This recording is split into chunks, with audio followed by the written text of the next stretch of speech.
être en paix dans le combat spirituel, dans notre vie chrétienne, dans notre marche chrétienne. La Bible nous encourage à être dans la paix de Dieu, à ce que la paix règne dans nos cœurs. Et puis, on se rend compte que les difficultés arrivent dans nos vies et c'est compliqué des fois d'être en paix. C'est compliqué des fois est-ce que la paix règne dans nos cœurs. Et puis, on s'attend peut-être à ce que quand Dieu parle de paix, on pense que c'est quelque chose où c'est une eau paisible et puis on est vraiment tranquille, pas du tout dérangé. Et on pense que c'est ça la paix. Donc, et des fois, il est important de plonger nos regards dans les Écritures pour savoir exactement qu'est-ce que Dieu veut dire quand il nous demande d'être dans la paix. D'accord ? C'est le but de cette courte vidéo. Et je vais lire le texte avec vous dans Colossiens chapitre 3, versets 15 et 16. Donc ce que je vais partager ici se trouve dans mon livre Combat spirituel. D'accord ? Découvrez les 25 vérités les plus importantes sur le combat spirituel. Vous pouvez télécharger les 60 premières pages du livre sur mon site jérémypotin.com ou en descriptif de vidéo ou en commentaire épinglé. Le livre va vraiment vous permettre de quitter une vie chrétienne nébuleuse pour une vie chrétienne victorieuse et de plonger nos regards dans les Écritures pour savoir qu'est-ce que la Bible dit réellement sur le combat spirituel. Okay ? Alors, Colossiens chapitre 3, versets 15 et 16, il est écrit que la paix de Christ, à laquelle vous avez été appelés pour former un seul corps, règne dans vos cœurs. Donc, que la paix de Christ règne dans vos cœurs. Et soyez reconnaissants. Et que la parole de Christ habite en vous dans toute sa richesse.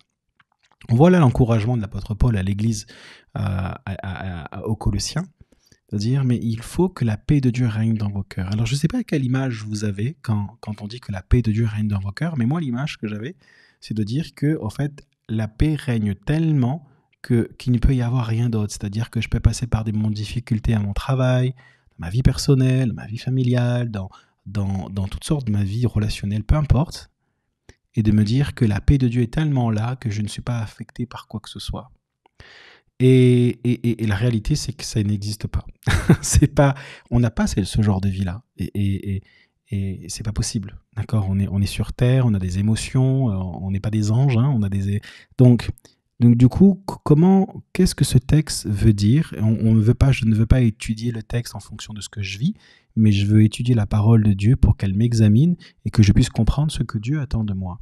Et ce qui est intéressant dans ce verset, c'est que ce mot règne, que la paix de Christ règne dans vos cœurs, le mot règne est un mot grec qui a été utilisé dans les temps un peu antiques pour parler, en fait ce terme-là en grec est un mot qu'on pourrait traduire par arbitre, d'accord ? Ou celui qui dirigeait un jeu public. J'ai écrit cet arbitre était le gouverneur du jeu, celui qui décidait du vainqueur. Donc en fait, quand nous on lit avec nos propres mots, avec ce que ces mots veulent dire, mais des fois on perd un peu le sens au fur et à mesure des années où la Bible a été écrite, mais il y a un sens, il y a des fois ça fait référence à certaines choses, et ce mot régner fait référence à arbitre. Et c'est comme si aujourd'hui, si on devait comprendre ce que l'apôtre Paul est en train d'écrire, en utilisant ce mot grec, c'est que la paix de Christ soit l'arbitre dans vos cœurs. Et ça change le texte, parce que c'est ce que le texte est en train de dire. Le mot régner, c'est le mot arbitre. Donc en fait, ce texte est en train de dire, lorsque vous allez vivre des difficultés dans votre vie, dans votre combat, dans ce que vous traversez, il faut faire en sorte à ce que la paix de Christ soit l'arbitre. En fait, il faut laisser la paix de Dieu être l'arbitre qui décide des coups dans votre vie, qui décide de qui sera le vainqueur. Et c'est la paix de Christ qui doit être le vainqueur. C'est-à-dire que quand je passe par des moments de difficulté, et c'est pour ça que d'ailleurs le texte continue en disant, dans le verset 16, et que la parole de Christ habite en vous dans toute sa richesse. Parce que si la parole de Christ habite en moi, et que je passe par un moment de difficulté, de combat, alors je pourrais faire en sorte à ce que la paix de Christ soit l'arbitre, parce que je sais sur quoi je vais pouvoir m'appuyer lorsque je traverse un moment de difficulté. Donc, la paix de Christ, quand elle règne dans nos cœurs, ne veut pas dire que il y a une absence de difficulté, ou une absence de confrontation, ou une absence du lot de la vie, de difficultés, d'épreuves. Cela veut dire que si la paix de Christ, si par exemple vous passez par un moment de difficulté, douloureux, peu importe, vous devez faire un choix. Et que la parole de Christ qui habite en vous et vous pousse à la prière et que vous décidez dans la prière à ce que ce soit la parole de Dieu qui l'emporte en disant je ne veux pas me baser sur mes émotions, sur les situations, mais sur les promesses de Dieu. Et puis il y a tout ce combat-là et que vous décidez de dire non, je veux m'appuyer sur la parole de Dieu. À ce moment-là, quand vous vous appuyez sur la parole de Dieu, vous décidez finalement la paix de Christ, d'accord? Parce que la paix de Christ est là. Elle vient dans vos cœurs à un moment donné où Dieu vous met la paix dans votre cœur, même si la situation n'a pas encore changé, parce que vous avez décidé finalement à ce que la paix de Christ soit l'arbitre et décide que ce soit la parole de Christ qui habite en vous prenne finalement la place et soit le vainqueur. Et à ce moment-là, vous faites confiance à Dieu en disant « Seigneur, c'est difficile ce par quoi je traverse, mais je décide de faire en sorte de m'appuyer sur ta parole. » Et à ce moment-là, finalement, la paix de Christ règne dans vos cœurs parce qu'elle a agi comme un arbitre qui a décidé qui sera le vainqueur. Et le vainqueur, c'était la parole de Christ qui habite dans vos cœurs. Vous comprenez ce que je veux dire? Donc, quand vous êtes dans cette attitude-là, alors vous accomplissez ce que la parole de Dieu déclare. La paix règne dans vos cœurs. La paix règne dans vos cœurs.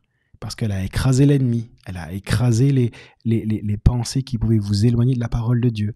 Elle règne. Elle a pris le dessus. Elle a déclaré que la parole de Christ était vainqueur. Voici ce que ce texte veut dire. Alors, continuez à faire confiance à Dieu. Et quand vous entendez ces versets, donc que la paix de Christ règne dans vos cœurs, que la paix de Dieu soit avec vous, n'oubliez pas que cette réalité-là n'est pas l'absence de difficulté, mais un choix que vous faites dans la difficulté. Ce choix de dire « je vais m'appuyer sur la parole de Dieu » parce que Dieu change les temps et les circonstances. Et c'est en m'appuyant sur la parole de Dieu que la paix de Christ va régner sur mon cœur.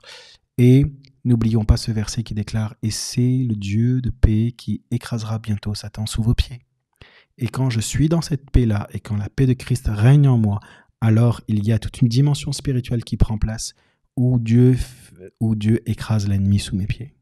Où Dieu fait de mes ennemis mon marchepied et je peux commencer à avancer. Et ce sont mes ennemis qui deviennent mon marchepied. D'accord ? Et plus vous avez d'ennemis, plus vous allez pouvoir avoir de marchepieds, d'escaliers pour pouvoir vous élever dans ce que Dieu a prévu pour vous. Soyez puissamment bénis et je vous encourage à découvrir ce livre Combat spirituel. Il est en descriptif de vidéo, en lien épinglé. Vous pouvez télécharger les 60 premières pages de ce livre Combat spirituel, les 25 vérités les plus importantes sur le combat spirituel. Je vous invite à découvrir aussi mon livre Parabole nocturne. Vous pouvez interpréter les rêves que Dieu vous donne, un livre qui va vous permettre d'interpréter les rêves, de savoir comment les interpréter, comprendre le langage de Dieu, être des Joseph et des Daniel pour les gens qui vous entourent. Donc ce livre est vous pouvez télécharger les 3 premiers chapitres de ce livre sur mon site jeremypotin.com, mon descriptif de vidéo et mon dernier livre qui est un format A4, c'est mon deuxième livre sur le défi guérison, 21 jours pour voir vos premières guérisons. Avec mon ami David Terry, on a fait cette formation, il y a eu 12 000 personnes dans 80 pays qui ont fait cette formation et on explique pendant 21 jours dans ce livre, on a mis tout ce qu'on sait sur la guérison pour vous permettre de voir vos premières guérisons à travers la prière.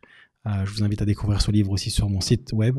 Je vous souhaite de passer une excellente journée dans la présence de Dieu et je vous dis à très bientôt pour une prochaine vidéo. Soyez bénis. Au revoir.